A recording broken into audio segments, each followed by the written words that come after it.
The Dominican Republic, originally called Santo Domingo, is redolent with history.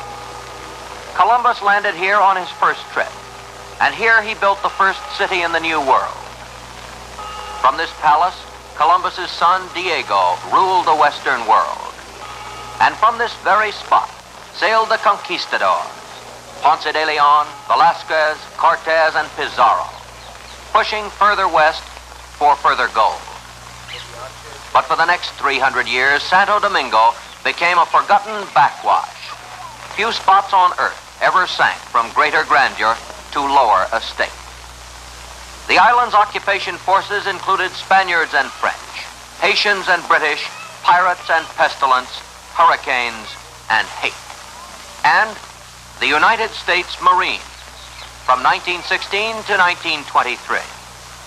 One of the products of the Marine occupation was a young Marine-trained officer named Trujillo. Cy Gittleman of Arizona, who met Trujillo as a young leatherneck, points up El Jefe's feelings about the Corps. I want to tell you one thing, that he has never lost the pride of his having been associated with the Marine Corps. And he was just as proud of his uniform in those days as he is of the handsome uniforms he wears today. By 1920, a resident American businessman, Edward Pauley, remembers how it used to be. Well, we used to come over here occasionally on a jaunt, young men, and the Dominican Republic was far behind Haiti in those days. Far behind Haiti. And what's been done here has all been done because of one man. There's no question about it. I think everybody will agree to that. The fact that there's only one party doesn't bother you? Well, it has a point for discussion, but it works.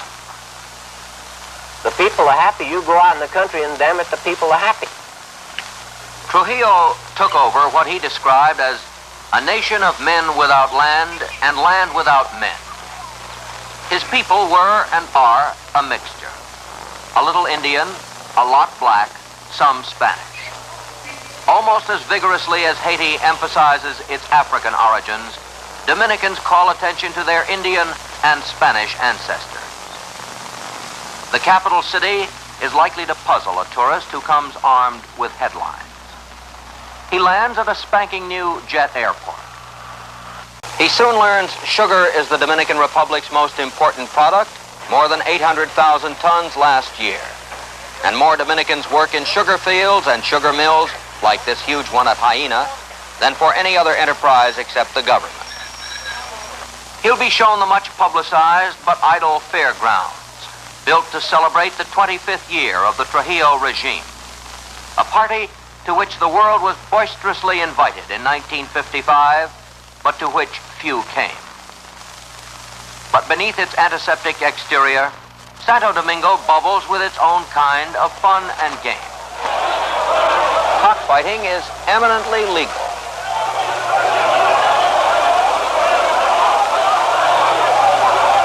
So is gambling, including a lottery every Sunday. But baseball is the national game, sandlot and professional.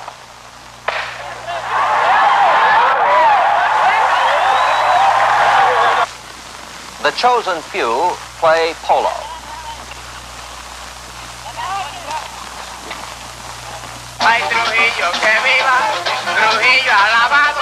And no one is allowed to forget the merengue was born on the island. The Debs dance to it, so do the folks in another part of town.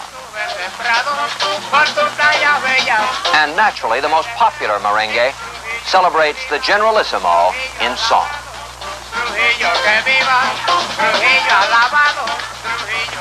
There is television, and virtually everyone goes to the movies. The Generalissimo has done more to encourage the finer things in life than one might suspect. The Palace of Fine Arts houses a symphony orchestra, a dramatic group, a great deal of Dominican painting of varying quality, including those of a convicted leader of the latest revolutionary attempt, formerly a director of the museum. Trujillo boasts of a crash program to eliminate illiteracy, and free compulsory schooling at grade school levels at least is obviously no idle boast. Alejandro el Grande. Of course, the Generalissimo himself is number one on the primary educational agenda. Generalissimo Trujillo. Later, the bright ones, carefully screened, can go on to the oldest and yet one of the most modern universities in the Western Hemisphere. These very buildings house some of the most vehement of the rebels who now languish in prison. Most of the world was backing away from the Jewish refugee problem in 1939. But the Generalissimo opened his door, turned over free land in a seaside area called Sosua, and a Jewish colony has flourished there ever since. Sufferers under Hitler, paradoxically Trujillo's most enthusiastic boosters. You lived under Hitler and know what a dictatorship can do. Isn't this fellow a dictator? Who do you mean? Mr. Trujillo. Okay, let's take it the other way. He works for his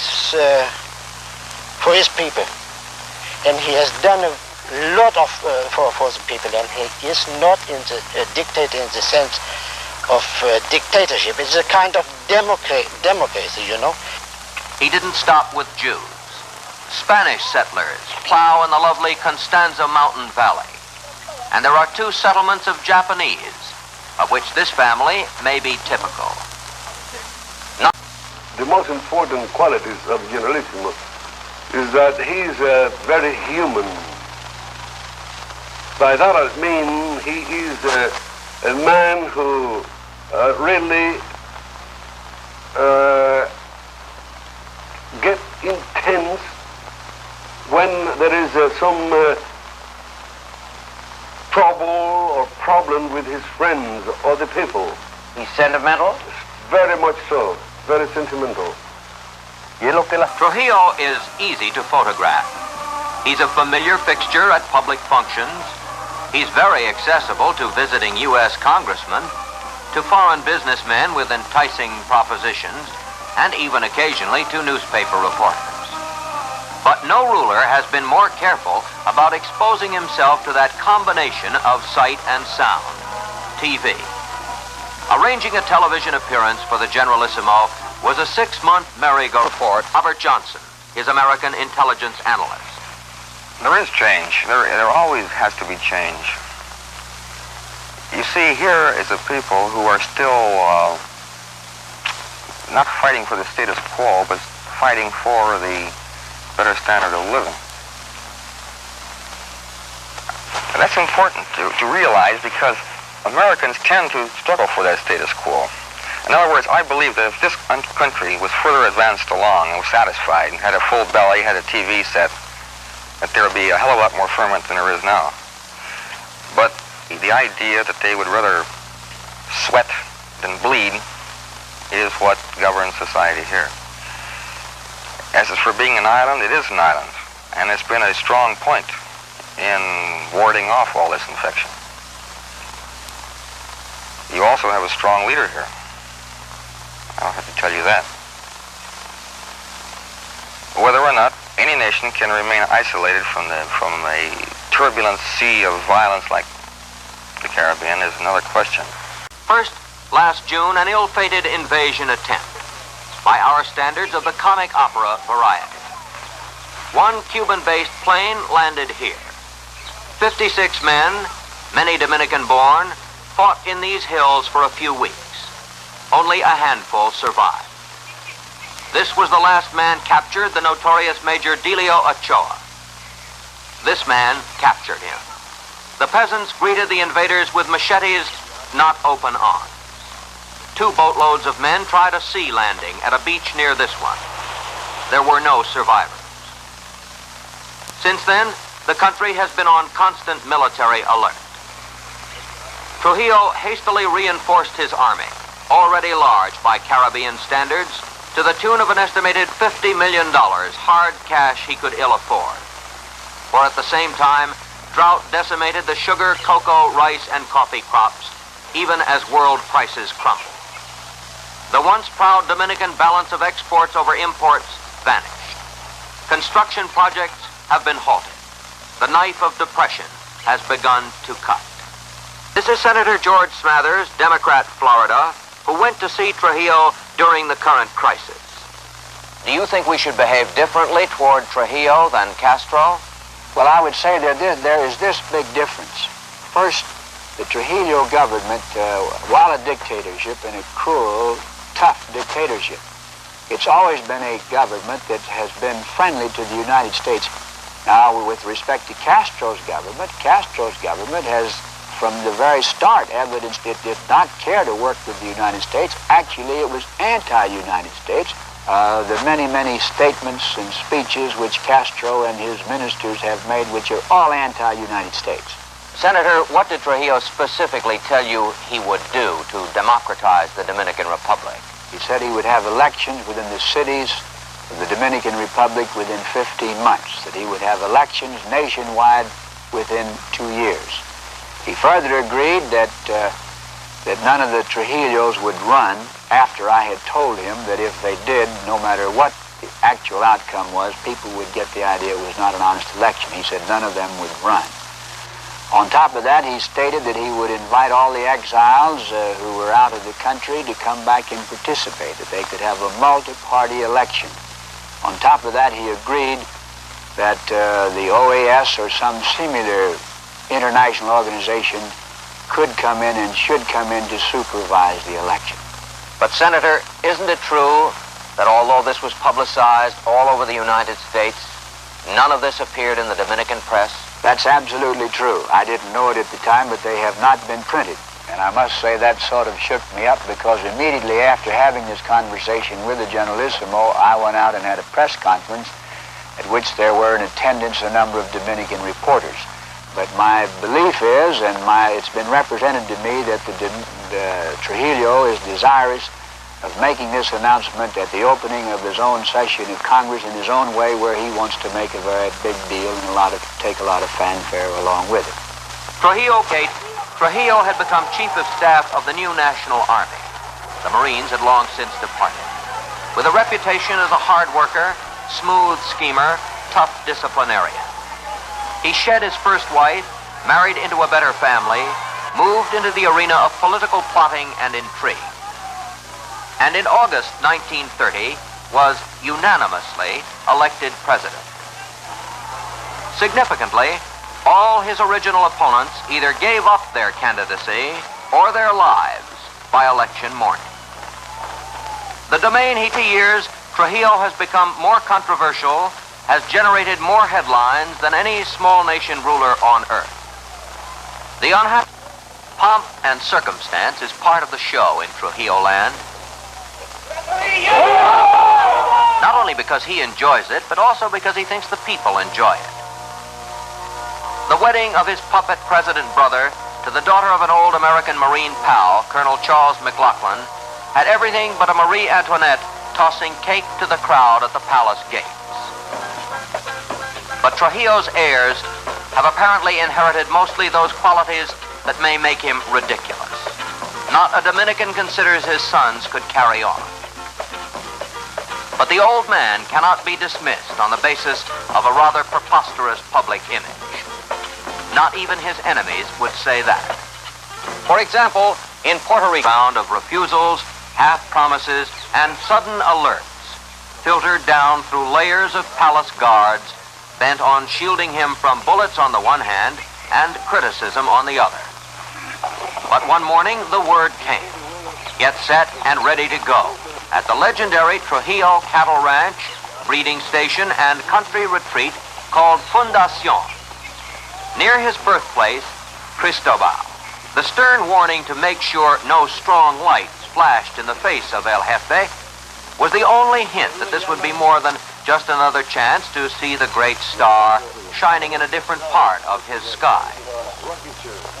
The benefactor was in a benevolent mood, and although interview is surely not the word for what followed, we were allowed to be present for a catch-as-catch-can performance, with Manuel de Moya supplying the English. Can I take a moment to ask you just one or two questions about the future of the Dominican Republic and the whole Caribbean area? Mientras aquí en el Caribe hayan dos bandoleros internacionales, Fidel Castro y Rómulo Betancourt, habrá inquietud y peligro en el Caribe. His Excellency said that while here in the Caribbean there will subsist two individuals that are practically madmen like Betancourt and Fidel Castro, the Caribbean area will be in a very suspicious way. Do you think any meeting at the Caribbean Summit would do anything to reduce tensions in the Caribbean? La reunión de los del Caribe, no creo. He doesn't believe that. Fidel Castro es un loco. Fidel Castro is a crazy man. He's a madman. He's just unreliable, really, in other words. Y él dice que para que la revolución cubana triunfara tiene que conquistar Santo Domingo. And Fidel Castro says that for the Cuban Revolution to be a complete success, it has to be destroying our government and our country. No lo va a conquistar nunca. And he'll never realize the dreams of him. How about the economic progress of and the future of the Dominican Republic in 20, 25 years from now? República Dominicana, que es un país pequeño, que en el año 30, cuando yo ascendí al poder, tenía un presupuesto de 9 millones, ahora lo tiene 150 millones. His Excellency said that the tal vez 200 millones. His Excellency said that although the Dominican Republic is a very small little country, that when it became in power, there was have a budget, national budget of 7 million. Now we have a budget of 150, and probably, very sure, will go as high as 200. Y que pagamos la deuda externa. And we have paid the external debt, so we don't have any external debt. Y ya dentro de 25 años yo habré desaparecido. And naturally he expects, and we hope not, that within 25 years he'll be gone, at least from the political scene. Yes. Y no creo que ellos, los dominicanos, quieran trabajar hacia atrás. Siempre de frente. And he's sure and positive no creo que sean tan pendejos para trabajar hacia atrás. He's sure that the Dominican people will not go back. That since this period of prosperity and hard working, they wouldn't go back. They go forward. They will go forward. Yes. So consequently, the future of the Dominican Republic is very bright. Do you think that we in the United States have been unfair in our attitudes toward the Dominican Republic in the press or other ways? Come on, my friend. Si usted considera que la actitud de los Estados Unidos, sobre todo en la cuestión de la prensa y la actitud del gobierno, ha sido desfavorable para nosotros. Siempre. Always. Después de la muerte de Roosevelt, Correjor, todos han sido enemigos nuestros.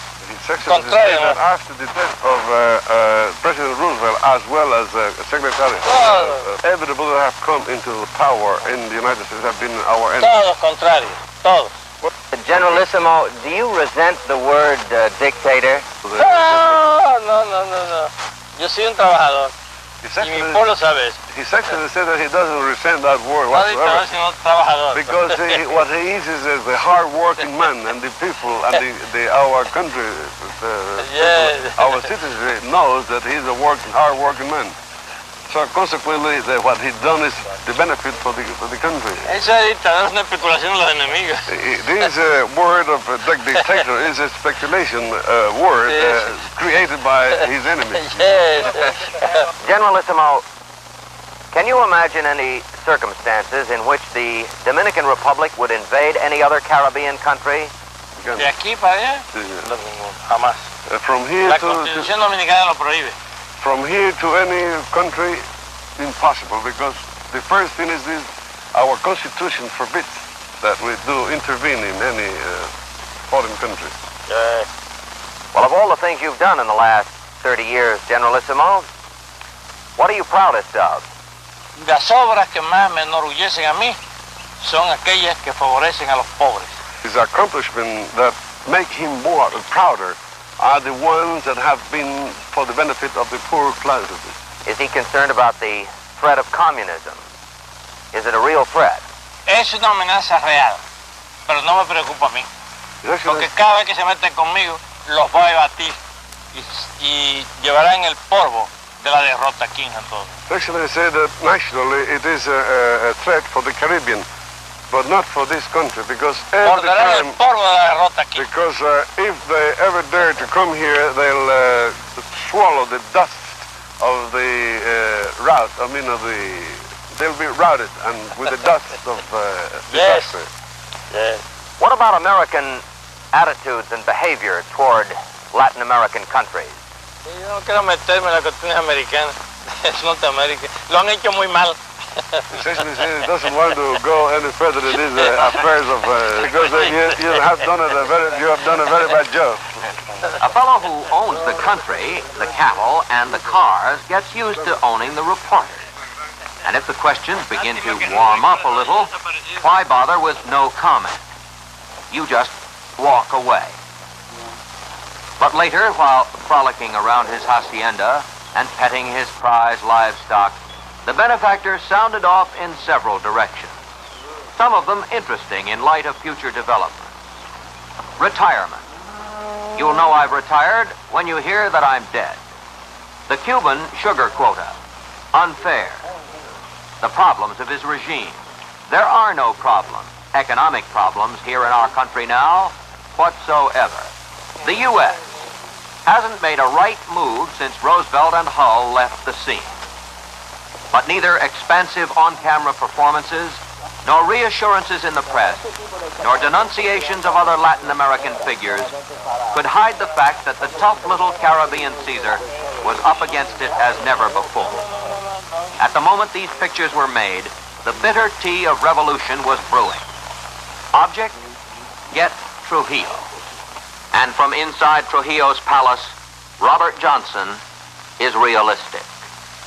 What do you think's going to happen here when the chief retires or if he should die?